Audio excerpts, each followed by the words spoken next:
अगर मेरे विधानसभा में किसी भी स्वजाति बंधुओं के साथ कोई भी दिक्कत होती है, जिस प्रकार से हम लोग मीटिंग में आए हैं, ठीक इसी प्रकार हम लोग एकजुट होकर थाना पर घेराव करेंगे, जिससे सरकार हमारे आगे में झुकने पर मजबूर हो जाएगी। आरक्षण की बात मैं बता दूं, इंजीनियर आईपी गुप्ता जी से जब हम 25 तारीख को कोर कमेटी की पहली मीटिंग था, हम कोर कमेटी सदस्य थे, उसमें दीपक शर्मा जी भी कोर कमेटी सदस्य है, नहीं गए थे। हम गए उनके घर पर, एक घंटा बाद मैंने कहा सर यह आरक्षण में क्या हुआ, आप तो कहे थे कि 13 अप्रैल के बाद आरक्षण मिल जाएगा। कहा निश्चित रहो, मैं नाम नहीं बताऊंगा, सरकार इस पे गंभीर विचार कर रही है कि आरक्षण इसको किस प्रकार से दिया जाए। परंतु गुप्ता जी को बहुत लोभ देने के बाद जब गुप्ता जी टस से मस नहीं हुए तो भाजपा ने क्या किया, आज कबीर जयंती मना रहा है और साधारण से कौन जाति के लोगों में जाकर मीटिंग कर रहा है, भोज खा रहा है। क्या आज हमारी ताकत है। और मैं बता दूं, यह हम लोगों के भीतर की बात है कि भाजपा अंतिम नस भर तोड़ने का प्रयास करेगा। अगर यह समाज नहीं टूटा, आरक्षण की 100% गारंटी है, नहीं टूटने पर अगर तोड़ने में मुश्किल हो सकता है और समय लग सकता है। तीसरी बात मैं बता दूं, आज पटना में जेट जीपीटी की रिपोर्ट के मुताबिक 6 लाख से 10 लाख लोग जमा हुआ। इसका माने क्या हुआ, 10 क्लस्टर रैली होने के बाद 11वां रैली हुआ पटना में, जहां आबादी का 5%, अगर मिनिमम मान लीजिए हम 5 लाख हैं तो 5% हुआ आबादी का 1 करोड़, यानी 1 करोड़ हम पूरे बिहार में हैं। जो जनगणना सरकार का जो बिहार सरकार का जो आंकड़ा है वह गलत है। गलत इसलिए है कि हम लोगों का जो टाइटल है वह 20-22 टाइटल है, कोई गुप्ता है, मंडल है, तरह तरह का, कहीं महतो लिखाता है, कहीं कौन लिखाता है, उसमें बहुत सारा लोग पहले से हिस्से में भी हैं। तो यह एक समस्या होने के कारण हम लोगों की गिनती में गलती हुई है। हम लोग 1 करोड़ बिहार में हैं और पूरे देश में हम लोग 15 करोड़ हैं। बिहार में आज हम लोगों के वोट के बिना कोई भी सरकार नहीं बन सकता, इसलिए कि हम लोग 168 सीट पर 15,000 से 74,000 है एक विधानसभा में, और पिछले चुनाव में 100 सीट पर 6,000 से कम वोटों की मार्जिन से जीत हासिल हुई है। जैसे बेलदौर विधानसभा, जहां हम लोगों की आबादी 30,000 है लगभग, लेकिन वहां 5,000 से 15,000 पर चुनाव जीतते हैं। आलमनगर में हम लोग 40,000 हैं, जहां 27,000 वोट से नरेंद्र नारायण यादव हर बार चुनाव जीतते हैं।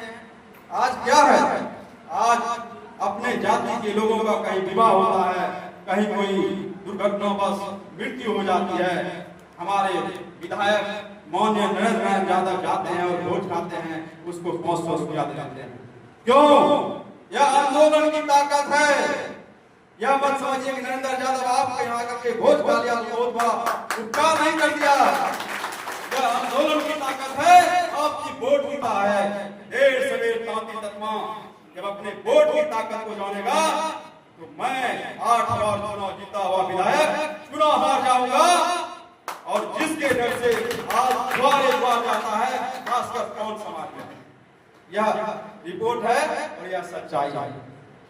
खासकर हम महिलाओं से निवेदन करेंगे जो कहते हैं कि मोदी जी, आज मोदी जी जो है क्या कर रहा है, सुने हैं, हम तो जाते नहीं गेहूं चावल लेने के लिए, महीना में सुनते हैं 2 बार दे रहा है। हमारा मम्मी कह रही थी मोदी जी 2 बार, एक बार 3 महीना का एडवांस दे रहा है। अच्छा, एडवांस दे रहा है, एडवांस मिल रहा है। क्यों? ताकि लोग या 5 किलो की राशन पे महिलाएं भोग कर सके।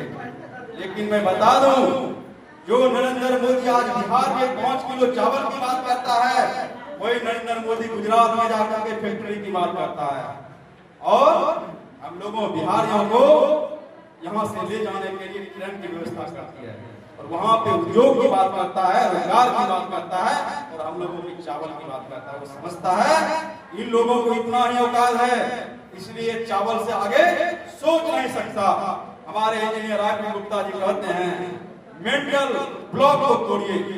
जब तक हम सोचेंगे नहीं, आगे बढ़ नहीं सकते हैं। एक हमारी माताएं आई थी बीच से, कलों में एकता नहीं है। माताओं से मैं निवेदन करूंगा, किस जाति में एकता है बताइए? क्या यादव एकजुट है? क्या राजपूत एकजुट है? क्या ब्राह्मण एकजुट है? किस जाति में एकता है बताइए हमको। क्या इस विधानसभा में 70,000 निषाद है? क्या निषाद में एकजुट है, बना है? क्या बिचौली में एक दूसरे से भी नहीं लड़ता है? पता कीजिए, इस धर्म में कोई भी आदमी न रहे, हम लोगों में एकता नहीं है। अगर एकता नहीं होता, हम 10 लाख लोग जमा नहीं हो पाते। यही मेंटल ब्लॉक इसी को कहा जाता है। हम आगे सोच नहीं सकते, हम यही सोचते हैं हम में एकता नहीं है। एकता क्या होती है? जब पब्लिक सोच ले, मान लीजिए कि गांव में हम नेता हैं और हम आरक्षण के साथ हैं। आज आईपी गुप्ता आरक्षण के साथ है और कल अगर आईपी गुप्ता आरक्षण को छोड़कर कहीं बिक जाता है, क्या आप लोग साथ रहिएगा? कभी नहीं रहिएगा। यह होता है एकता, व्यक्ति की सोच एकता होता है।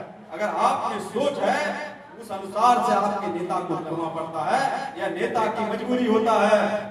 आज आप लोग आरक्षण के लिए जमा हुए हैं, 10 लाख लोग अपना पैसा खर्च करके आरक्षण के लिए जमा हुआ था। इसकी बात मैं बता दूं, अगर हम लोग कौन नहीं हैं, अनुसूचित जाति में नहीं हैं, फिर बार बार हम लोगों को आरक्षण क्यों मिलता है? क्या हम लोगों का कोई नेता है?